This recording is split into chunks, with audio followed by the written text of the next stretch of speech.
Well, good morning, ladies and gentlemen. This is the Truckers Podcast, FYI. I'm your host, Doug from Ontario, Canada. Good morning, good afternoon, good evening from wherever you are from around the world. It is 8:02 a.m. here on the Eastern Standard Time at 8 o'clock here on the 28th of January. I hope everybody had a good week. Hope everybody's had a good weekend. I know it's Sunday, it's the end of the weekend. And of course, for people out there who are football fans,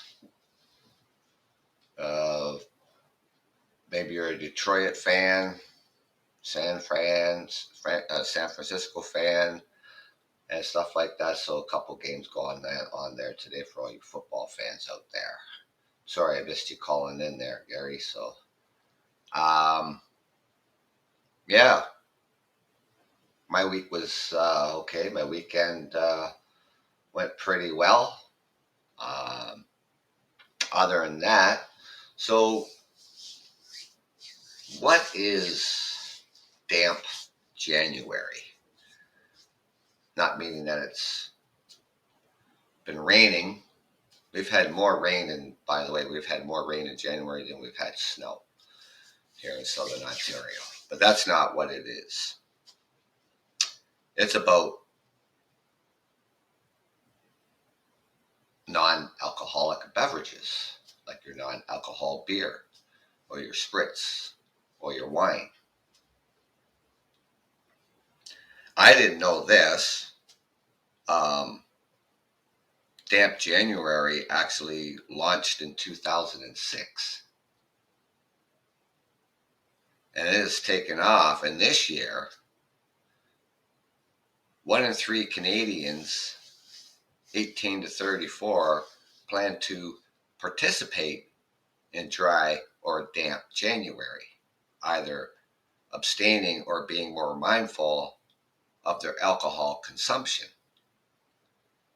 And there was a Tinder survey shows that 73% said alcohol isn't as significant to them as it once was, and 60% are actively keeping their intake in check, and more than half, 56%, noticed their friends had cut back on drinking. And they're also talking about these trends are going down, especially with younger generations. Now,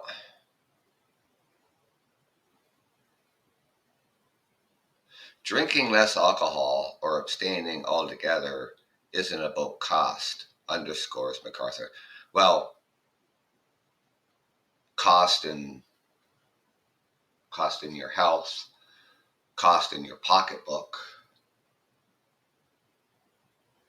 Alcohol isn't cheap to buy here in Canada.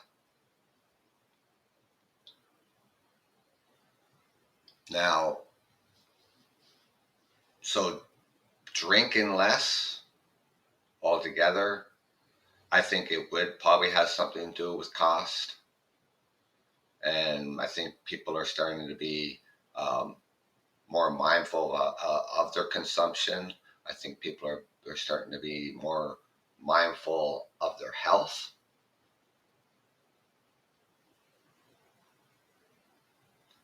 Now, I have tried these non-alcoholic beverages. Corona has come out with one that's called Sunbrew. Heineken, even Budweiser has come out with non-alcohol beer, and there's others as well. There are still some that are on the market that do have alcohol, but they have like 0.05%, not the 5%. So Um, I'm not, well, I used to be at one point in time, well, like everybody else, a social drinker, right? Go to the bars with your friends on the weekends, sporting events, and that. So, um, the last time that I had any alcohol was New Year's Eve.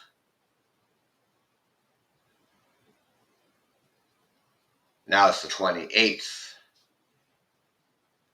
of January. I would go out every single weekend, like everybody else. Join up with friends. And like I said, either there's just a party bar or a sports bar or whatever the case may be.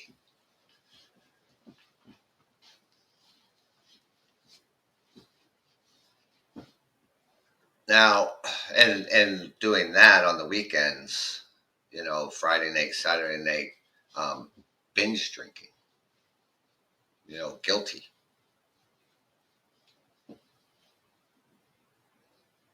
Now, when it comes with the cost, yeah, even buying drinks in a bar isn't cheap.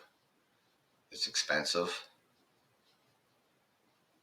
But the other cost factors, with consuming alcohol, health factors.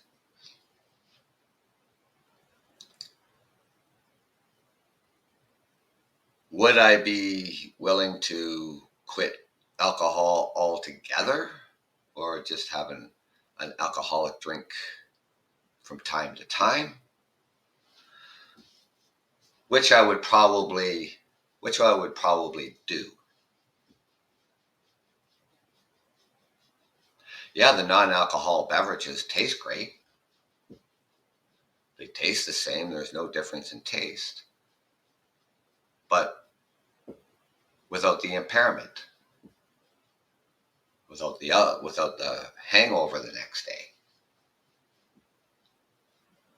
Because New Year's Day, after a night of drinking on New Year's Eve, it took me a couple days to recover.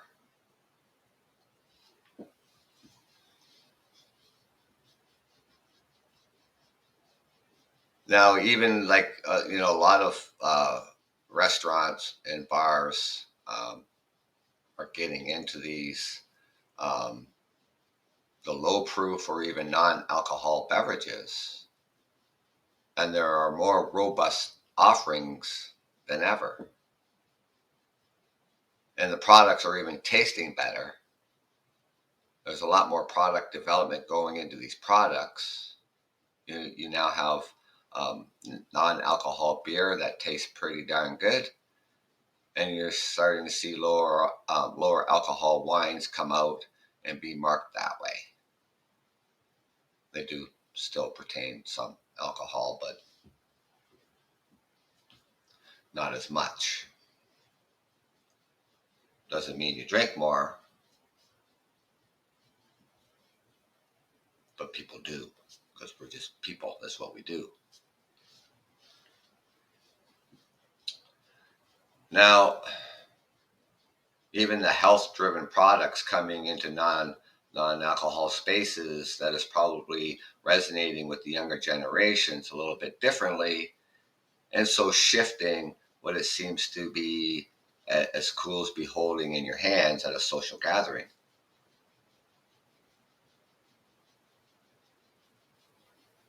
And it is about having choices. We want to create spaces where people feel comfortable coming into making that choice that's right for them. I went out yesterday, and I took the grandkids out to an arcade facility, and it's a pool tables, video games, bowling, and all that stuff. And I had the non-alcohol Budweiser, because you don't want to be drinking anyways when you have your grandkids with you. and then of course, lots of food and stuff like that. So, um, and I would definitely drink it again. Drink it again, but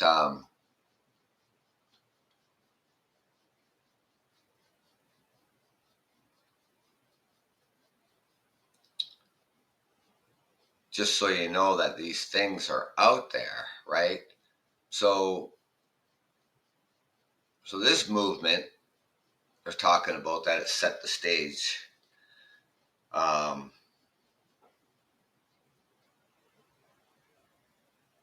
Here in Canada too, we have legal cannabis,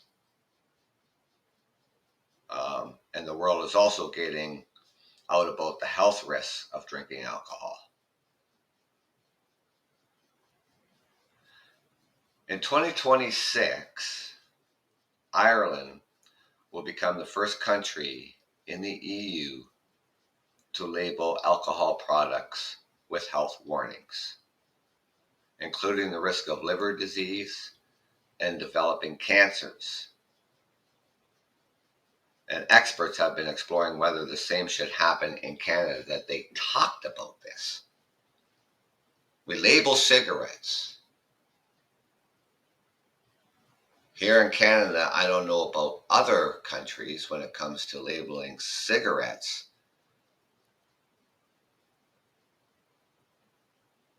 We have very graphic images on our cigarette packs.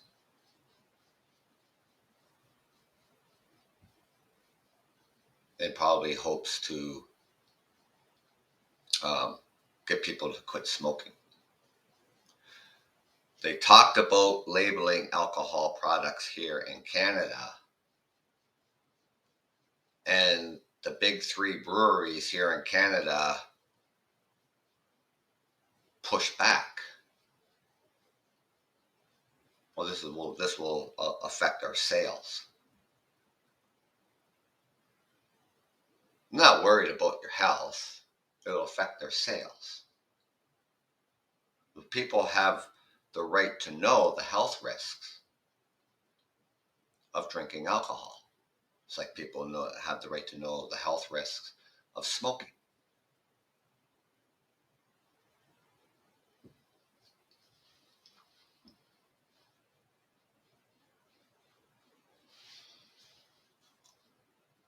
Now,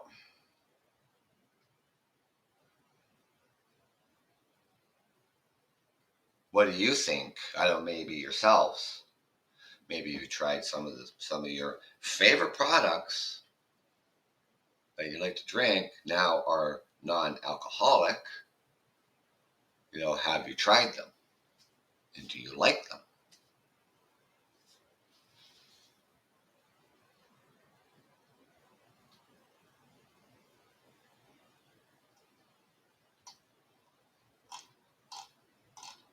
I like them. I'll keep going out and buying them. One thing for sure, coming summertime, um, when we go early August up north for a fishing trip, I like to be on the boat quite often. And sometimes I operate the boat, sometimes I don't. But I would prefer to have the non-alcohol drink.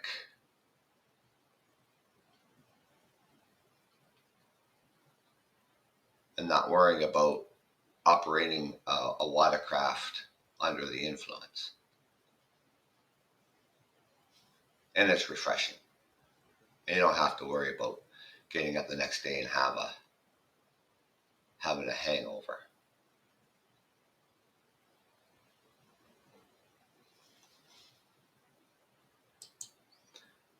Now, something else has come up.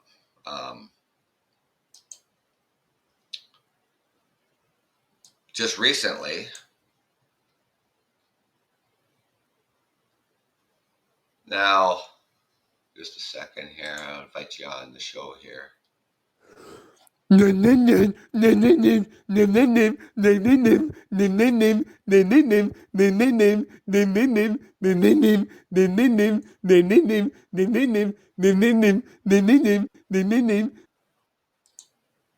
That's ridiculous. Honestly. You're going to waste time like that? Don't bother calling in. Seriously. If you don't have anything to say, don't bother.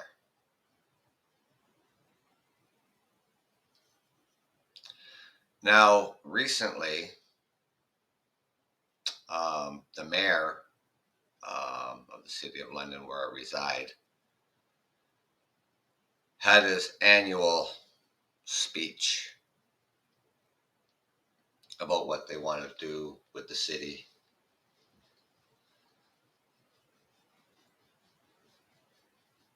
What more they want to do about the homelessness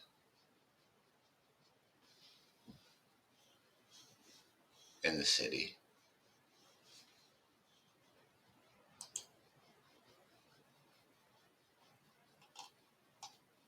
And a new stats had recently come out. And at any given time here in London, Ontario, there are roughly 1,700 to 2,100 people confirmed to be experiencing homelessness. And of those, about 600 are considered high risks of being homeless, meaning they require a high level of supports. And meanwhile, the number of encampments in the city nearly tripled between June and November of 2023. And while over 400 households have been placed in housing where rent is geared to income, the wait list is still nearly 7,000 people.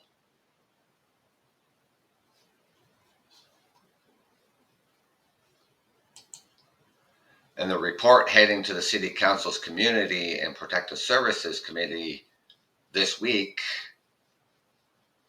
provides a snapshot of the data on homelessness in London, also spells out the information and what information is not available.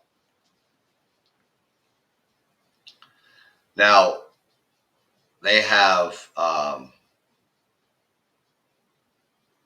data that comes from the city's by name list, a list of everyone connecting with the homelessness services in the community who consent to have a file built with their name, homeless history, health, and housing needs.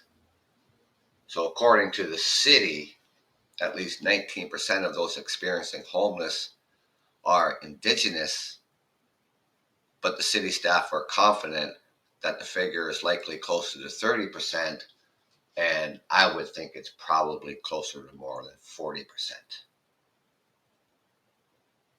And some of the considerations for why this number is lower they're talking about is due to the likelihood of individuals not self-identifying as Indigenous, the city staff are saying. So many factors could prevent someone from identifying as Indigenous. They may include past and ongoing experience of racism, trauma associated with outgoing effects of the colonialization.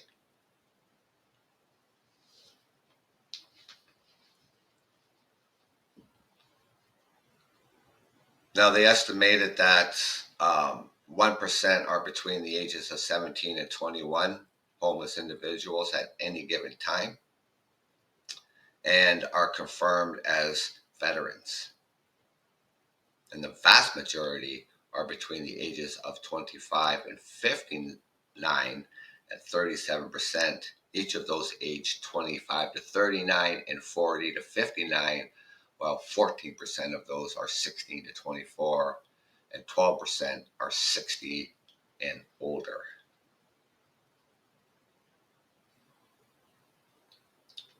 They estimated about 12% of those experiencing homeless have been homeless for at least 6 months or have been homeless for at least 18 months total in the last 3 years.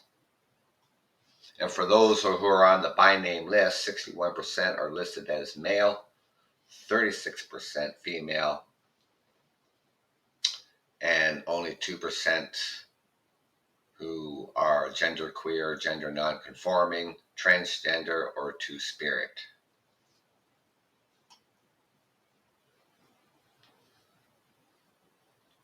Now, they mentioning over the course of 2023, there was an average of 350 people at any given time living unsheltered, meaning they did not stay in an emergency shelter at all. And at their height in November, there was 103 active encampments in the city. And though it's unknown how many tents there were, that's up from 38 in June of 2023. Just last November, there was an active 103 encampments.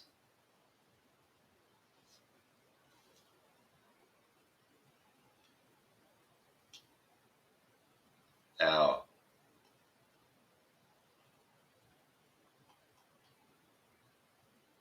they have been working on a lot of different things. Three prominent builders here in the city just recently purchased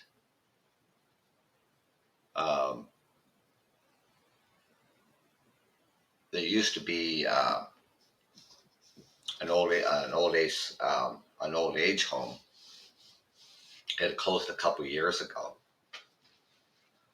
So these developers bought this property and they want to help convert it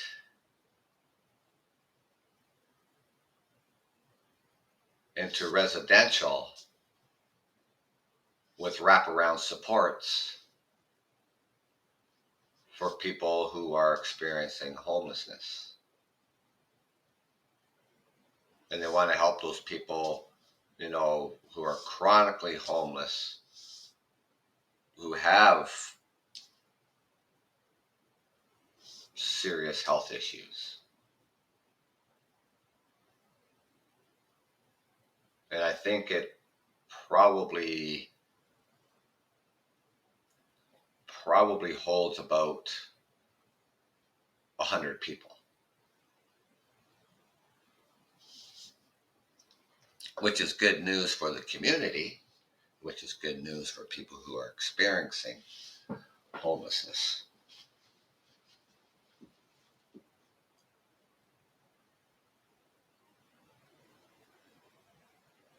Now, there's also been talk about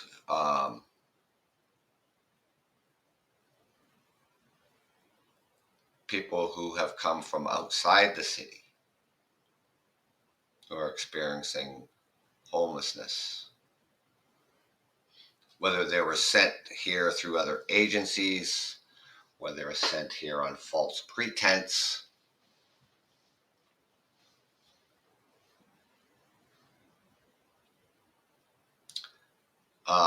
They don't really have, the numbers really at hand, whether, they were here under false pretenses or they were just sent here. Because the communities they come from lack of services, we lack services.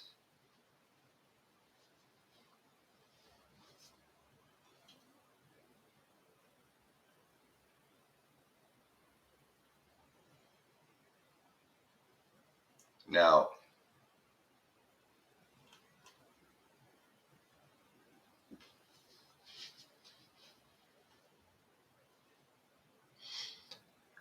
the other data here is that, according to the data, 55 interactions involving someone who self-reported having been in the city for less than 6 months, or roughly 4% of total interaction, 56 self-identified as having been in the city between 6 months and 2 years. And the rest of those chose the answer. They've had been in the city for more than 2 years. So it's not just, Londoners. There's people coming from other communities.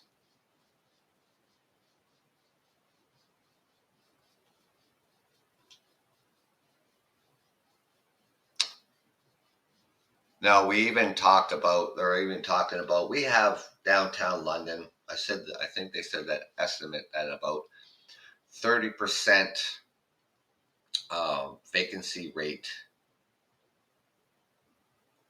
in the downtown buildings, office buildings. They're talking about converting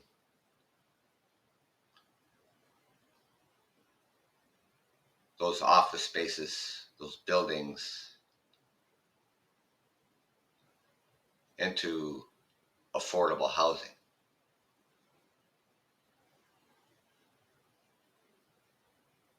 Now, how much money can the city get their hands on to maybe purchase those buildings? About the developers who own those buildings, are they willing to convert those office spaces into shelter? That's, I guess, remain to be seen. But for sure, this one long-term care home that used to be a long-term care home, the three of the largest developers here in the city, want to work with the city in order to get that project up and going and hopefully get people housed.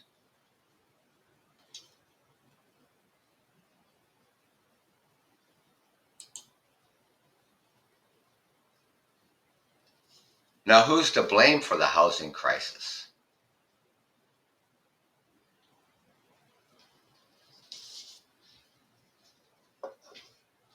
Well, we have the federal government, we have the provincial government, and we have the municipal.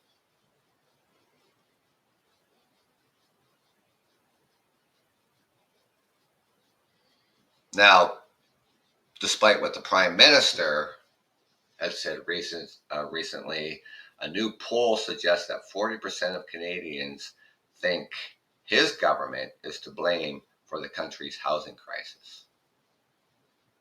And the Ledger surveyed 1,500 people between August 18 and August 20, asking a series of questions about the rising cost of housing and what should be done about it.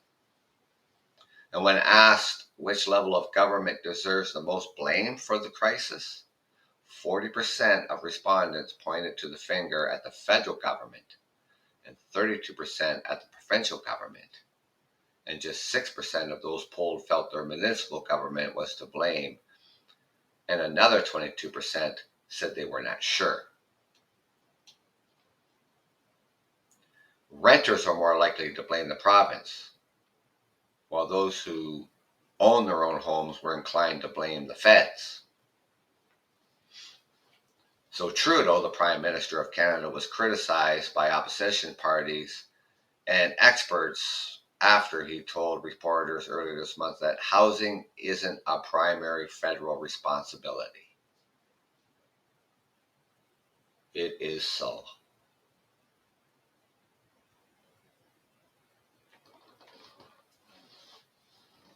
Because it starts from the funding from the federal government to the province to the municipalities.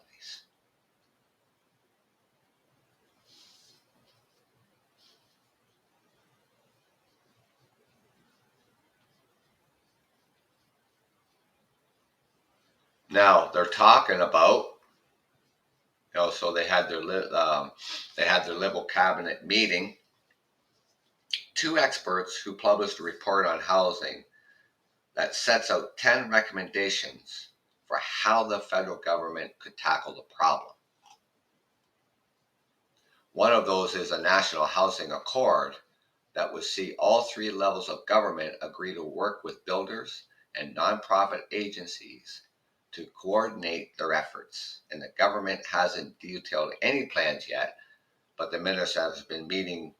They have been having their meetings, and they have said that housing is a top priority.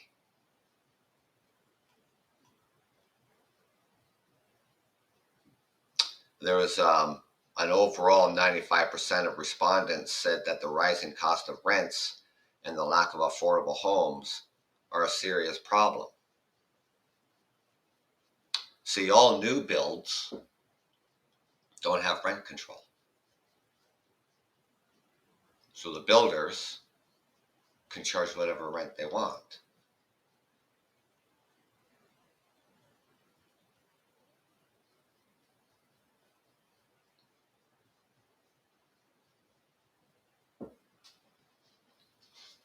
Now, there's another poll, the people who were polled, 55% reported that they were worried at least once or twice about being able to pay their own mortgage or rent in the last couple of months. That includes 16% who say they worried frequently about being able to make the payments. People between the ages of 18 and 24 were most likely to fret, and the proportion of people worried about was the highest in the cities. Regionally, Albertans and British Columbians were also more likely to be concerned about making their payments.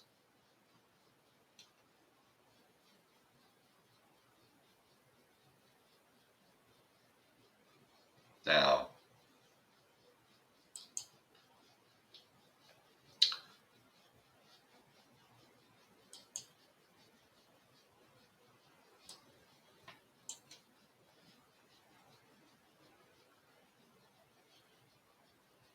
with this,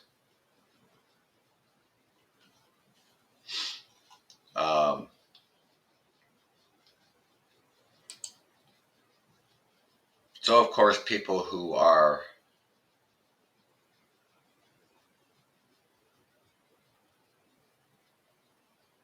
homeless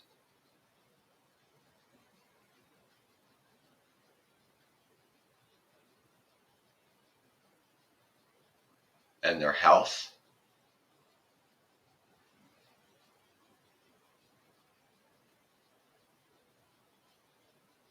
the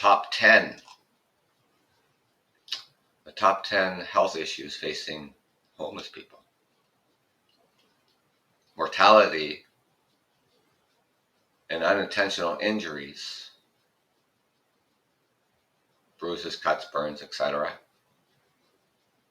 The injury rates among people experiencing homeless are greater than in the general population. The prevalence of traumatic brain injuries among the homeless individuals is between 2.5 to 4 times higher than the general population.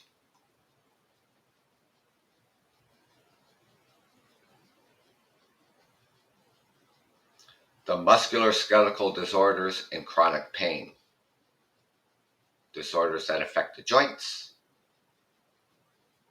ligaments, tendons, like arthritis, are common among people experiencing homelessness.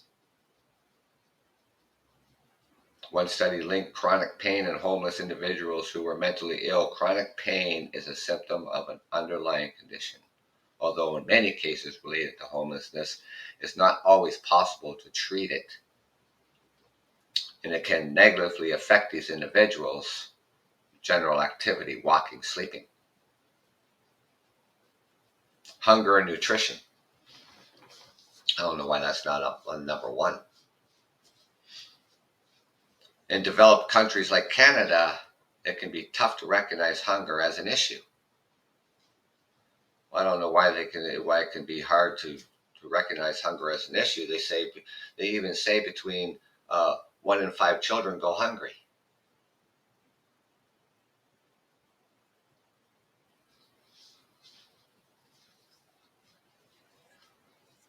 Now, there's the research, 1 in 8 households in Canada experience food insecurity over the course of any given year.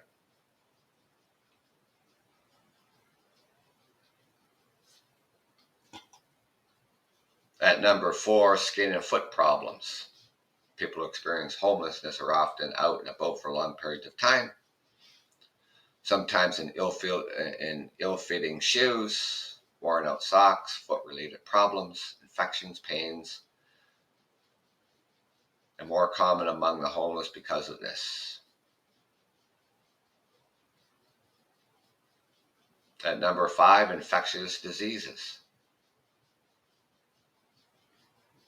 And the research suggests that individuals who experience homelessness tend to be at greater risk during the pandemic outbreaks due to the compromised immune system, poor nutrition, the overcrowding in shelters.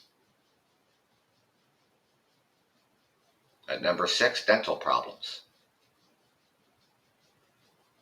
Periods of prolonged homelessness are often detrimental on people's oral health. The inability to access preventative and restorative care, combined with poor hygiene, often results in tooth decay and other oral issues.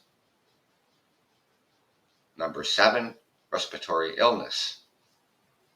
Chronic obstructive pulmonary disease, emphysema, bronchitis, and other forms of respiratory diseases are also common among people experiencing homelessness. And number 8, chronic diseases and disorders. Many chronic diseases and disorders, like hypertension, diabetes, are common in homeless population. Homeless adults are 2 to 4 times more likely to have hypertension than other cardiovascular diseases than the general population. Diabetes among the homeless adults is around 4.1%, and only slightly higher than the prevalence of 3.2 in the general population.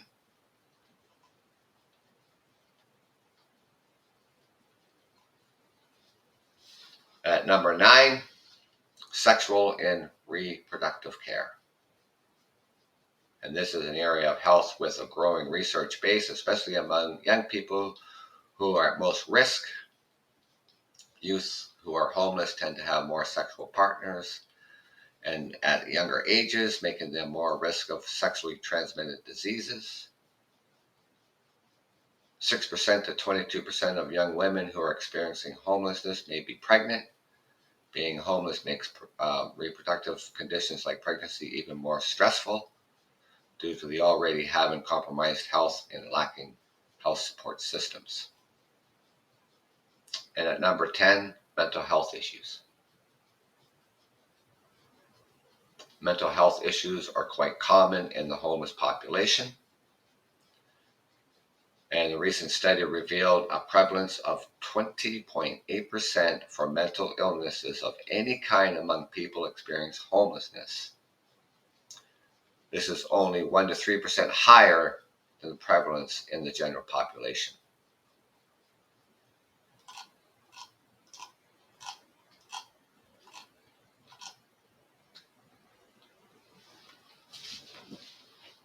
Anyone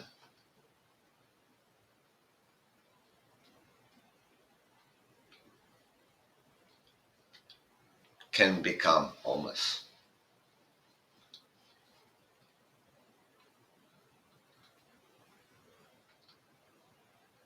It could be an illness, an injury, loss of employment,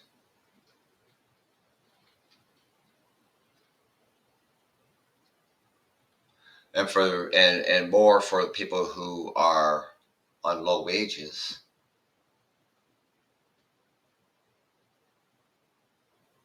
The one paycheck away from being evicted.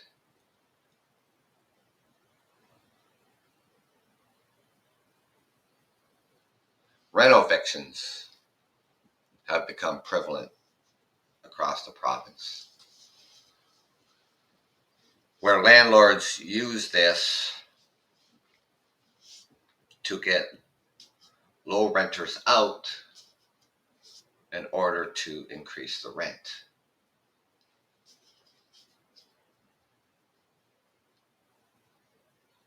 It's happening right across the country.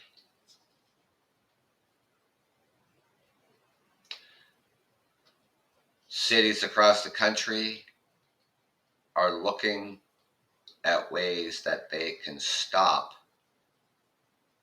reno evictions and what steps they can take.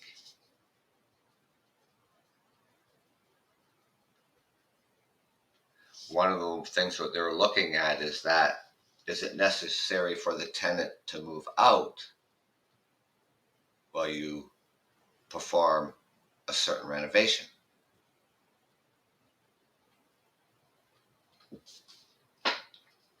And that the place would have to be inspected. The landlord would have to provide a whole list of things of what needs to be done.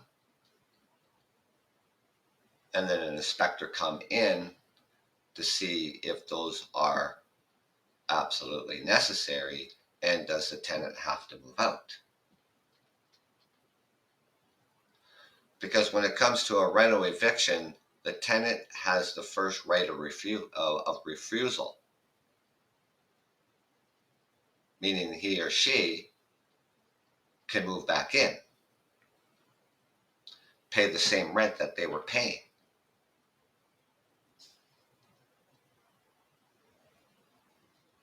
But what's happening is landlords, not all of them, but some of them, are not informing the tenant of the progression of the renovations, not informing them that the renovations are done, and re-renting it out at a higher monthly rate.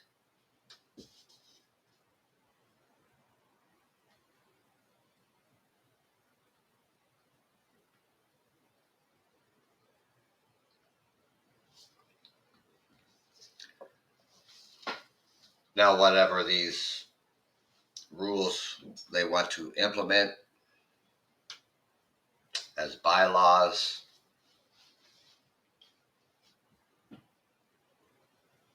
and of course with the landlord's tenants board, and the rules when it comes to reno evictions.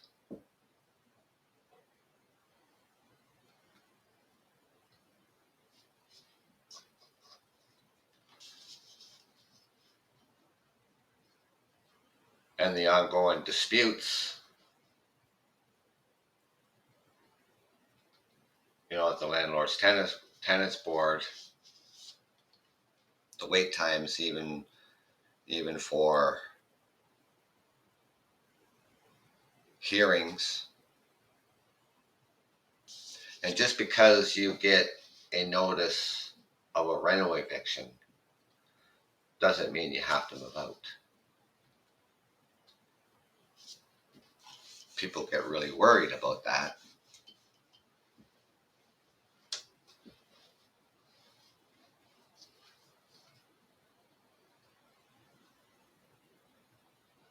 Just last year, 2023, last summer, 2 high rises that were purchased from a new developer started sending out reno evictions.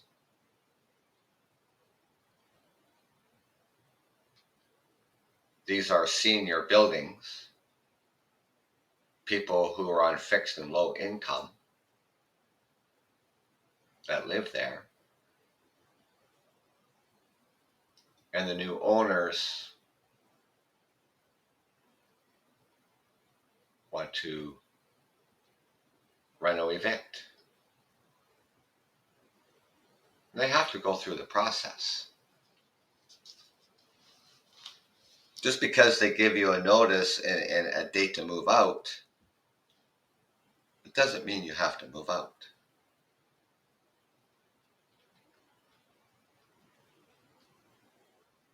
That's why we have a landlord-tenant board.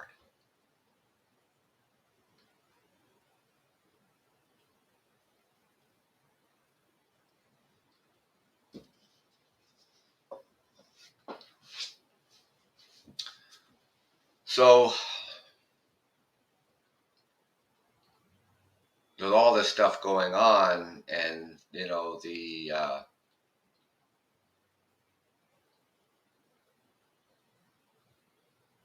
I'm not sure how many tent encampments that are in the city right now. There's still something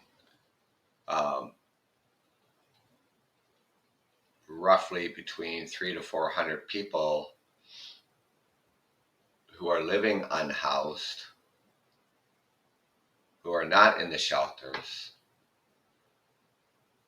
They're in these tent encampments around the city.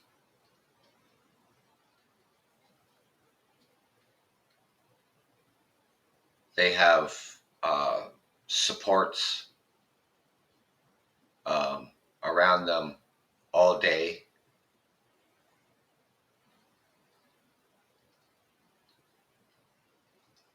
Providing food, water, toiletries,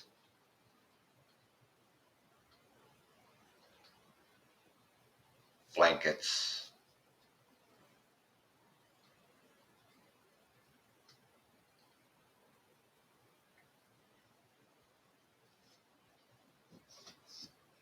But yet with no place to go.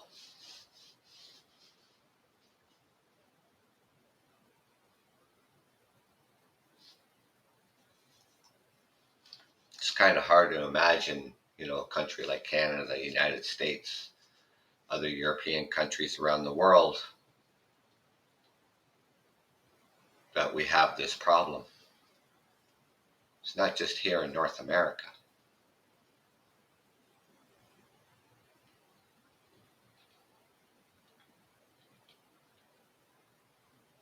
Even the World Health Organization says it's a human right to have shelter. And yet here we are.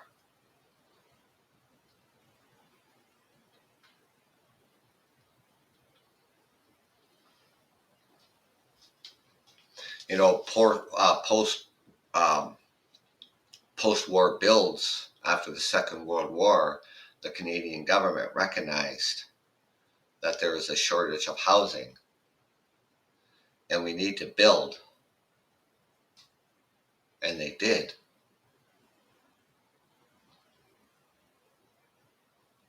A lot of those houses are still standing today.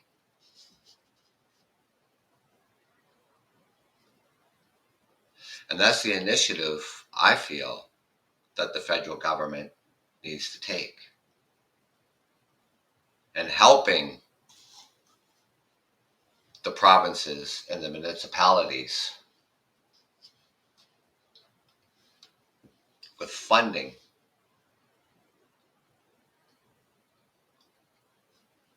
and have an initiative build like we did the post-war.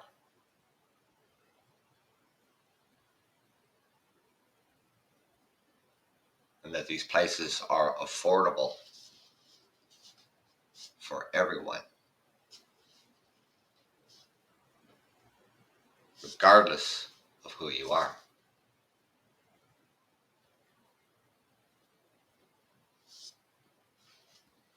We haven't built social housing since the 1980s.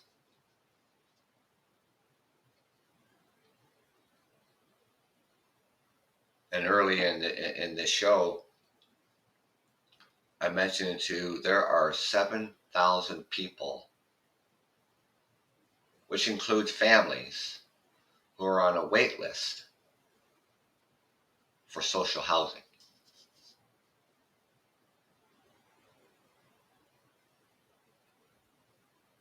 That'll take years to fill.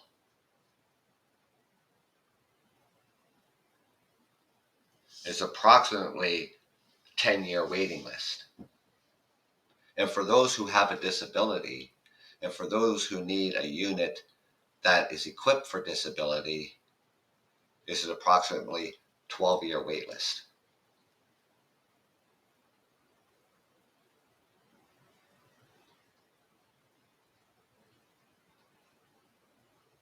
This shouldn't be happening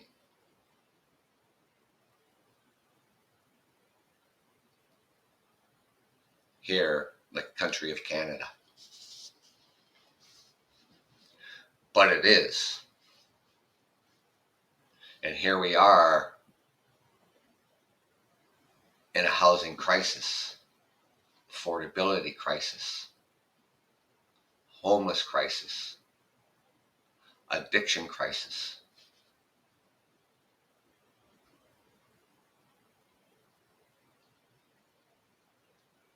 We could even say a mental health crisis.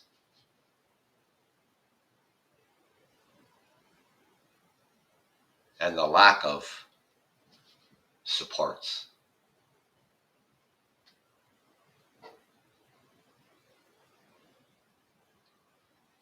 We leave it up to the politicians to act and do the right thing. And over the past couple of decades, they've done nothing except drag their feet. So who's to blame for the crisis? The government at all levels.